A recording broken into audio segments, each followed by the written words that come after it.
Welcome back. Joining me now from the Thousand Islands Playhouse, we have in the studio the managing artistic director, who happens to be Brett Christopher. Mr. Christopher, welcome to the program. Mr. Christopher. You got it. We've really changed. I know. This is great. I mean, it's been a whole year, hasn't it? No, it has been. And you're here to talk about the 2025 season of the Playhouse, correct? Yes. And but before we really get into the plays and et cetera, what is the National Theatre School Drama Fest? What is that? So every year, well, it's similar to sports. You have OFSA, which is like the provincial finals for the top sports teams. Yes. Yeah. The National Theatre School Drama Fest is a provincial showcase for all the top high schools in theatre.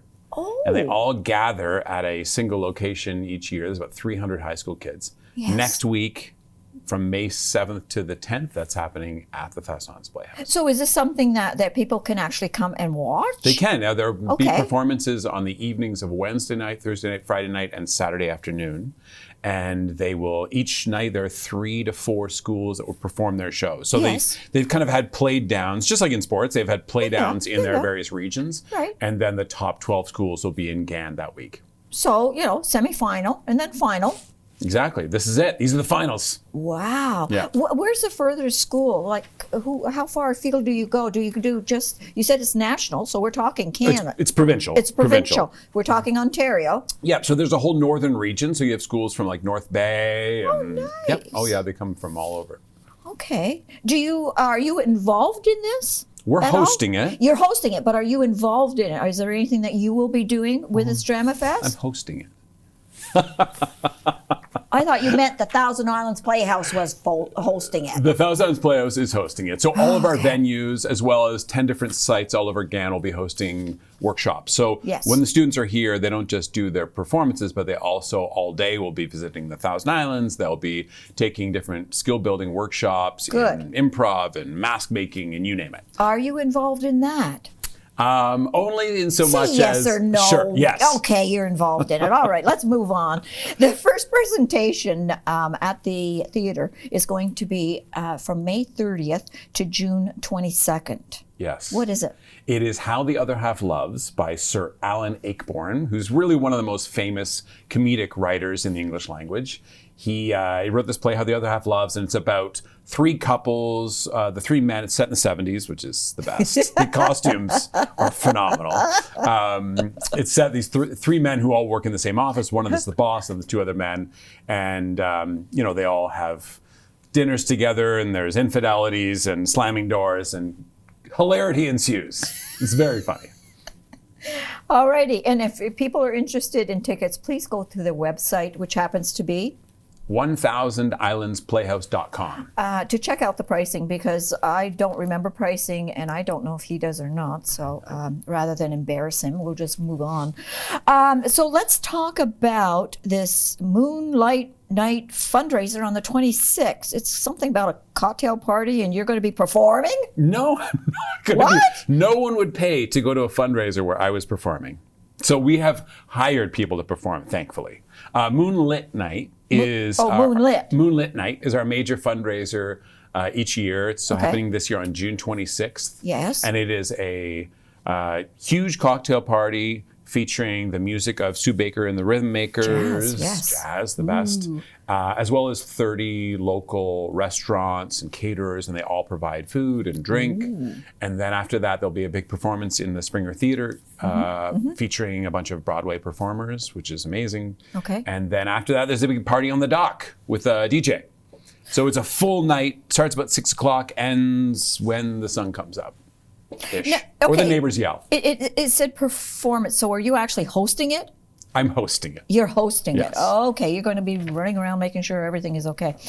All right, and that's the 26th of June. If you're interested, tickets are going well, I assume, and it's virtually sold out. There is a waiting list currently, but occasionally tickets will pop up. So if people call the box office and they're interested, they can get on the waiting list. Well, sometimes you never know what's going to happen in a person's life, and they have to cancel. So you might as well, take advantage of this and get on the wait list. Okay, so what is following the Moonlight? No, it's Moonlit. Moonlit Night fundraiser. You know what? We'll change the title. It's What fine. is it? We'll change it to Moonlight Night. Oh, just thank for you. you. I like that. Okay, so what is following? What's happening in July, August? Well, the next big show is Mary Poppins. Supercalifragilisticexpialidocious. I don't know that one. Is that from the show? Well, I hope so.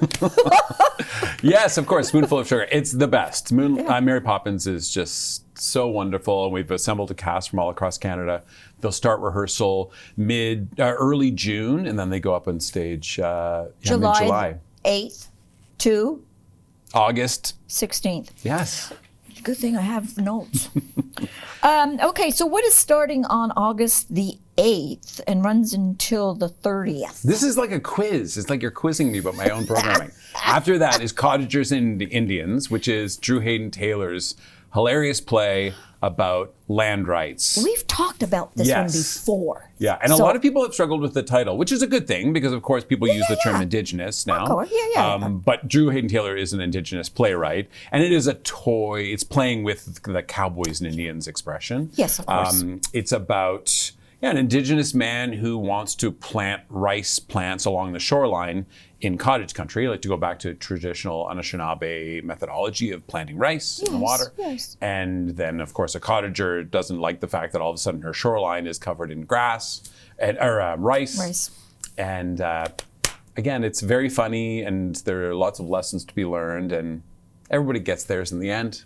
It's meaningful, but it's also, I love the way that Drew has crafted it as some satire and some comedy, and the way he uses comedy to basically tell the story. It's a true story. Yeah. It's a true story. It is. It was a thing that happened in the Kawarthas, and now we've sort of transplanted it to the Thousand Islands, which has got its own share of cottages. Well, so, that's it. Yeah. That's it. What theater would this one be in? Because if Mary Poppins is still running, this one is starting on the 8th. It has to be in another location. Yeah, so we have our Fire Hall Theater, our smaller theater, which is about 120, 130 seats, depending on the show, which is a black box, which means we can set the seats up in any way we want in the room to accommodate, how the director wants the play to be seen.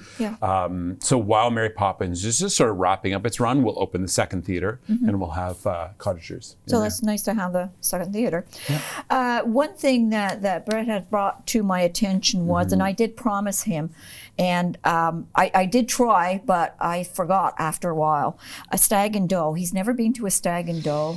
If there's anybody out there that's getting married, would you please allow him to come to a stag and doe so that he can have that experience? If I can get the opportunity to go, I'll provide tickets to the bridal party to the play Stag and Doe, which is coming up later in the year, August, September. It's coming up in August, the 22nd, actually, to September the 14th. So if anybody is out there that if you are planning on getting married before August 22nd, please let us know. And if you don't mind, Mr. Christopher will attend a stag and doe, and I'll get off the hook. I promise to bring whatever you bring, a bucket of toonies, and pay for all of the toys and games and alcohol. Be careful. Be careful. That's true. Okay, so stag and doe.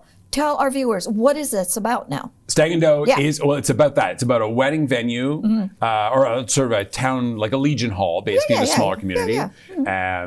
We have one couple who's hosting their Stag and Doe in the hall, and then another couple comes in because their wedding venue has, it's a big tent and it's blown away in a storm. And so they come in, they want to host their wedding at the same time as the Stag and Doe. So it's really about these two events taking place at the same place at the same time.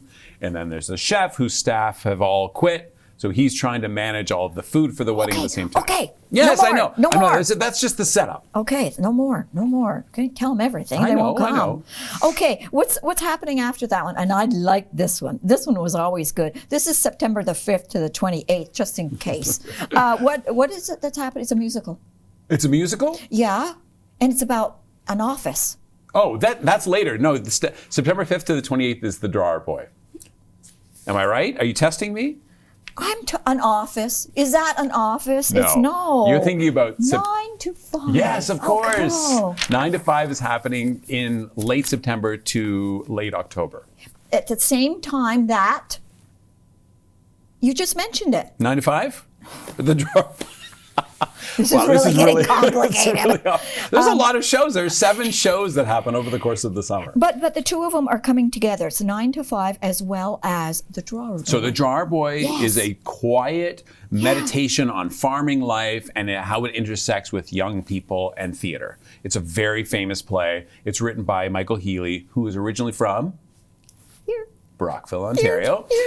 He's one of Canada's most famous playwrights. He's actually from here. He's an amazing guy. So the Drawer Boy is a beautiful play. It's 2 older men who live in a farmhouse and a young actor who comes to live with them to learn about farming so he can make his play about it. And, you know, they have some fun with him. They have some fun. Okay. 9 to 5 is a huge Broadway musical. They know what 9 to 5 is. Based on the movie. Dolly Parton. Dolly Parton. Yes. Written by Dolly Parton. So all the music is written by Dolly Parton. There And you of go. course it features the hit song. Yeah, but I had 9 that to 5. first, okay? Okay. All right. The next one is going to be, The Piano Teacher. you got it. Yes. And it's October the 5th to November the 2nd. And is that kind of like wrapping up the season? It is. Well, it'll actually end at the same time as 9 to 5. It comes in just as 9 to 5 is running. Both of them end on November 2nd.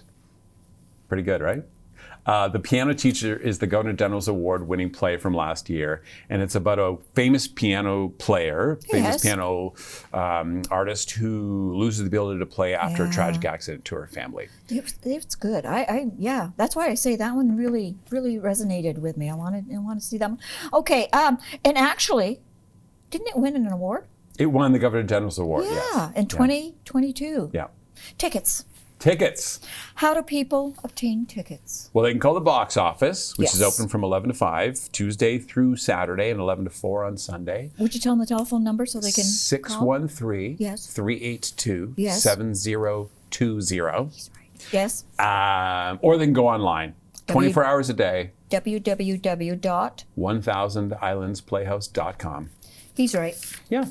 Anything else that you would like to tell us about the Playhouse? I know you people are so busy out there. My heavens. Yeah, we've had a really busy off season. We actually have added, so, you know, for the viewers out there, we build everything in Gananoque. These aren't shows that are kind of coming through town.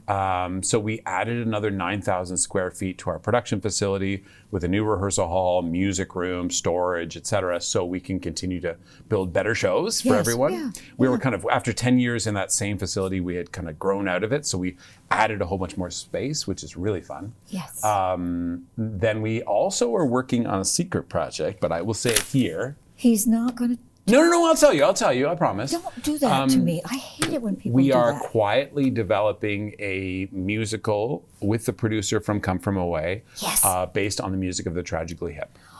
Really? So yes, and it'll premiere in 2026. Whoa. And this is the first This is announcement?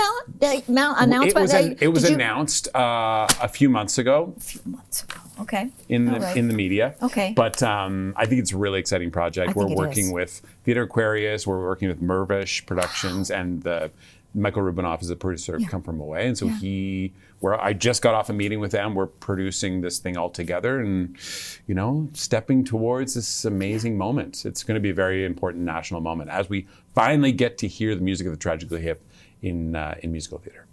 Thank you for coming in and sitting down with My me. pleasure. Thanks so much. I'm so sorry that I it's okay. caused such a kerfuffle. Well, I'm glad I had the dates.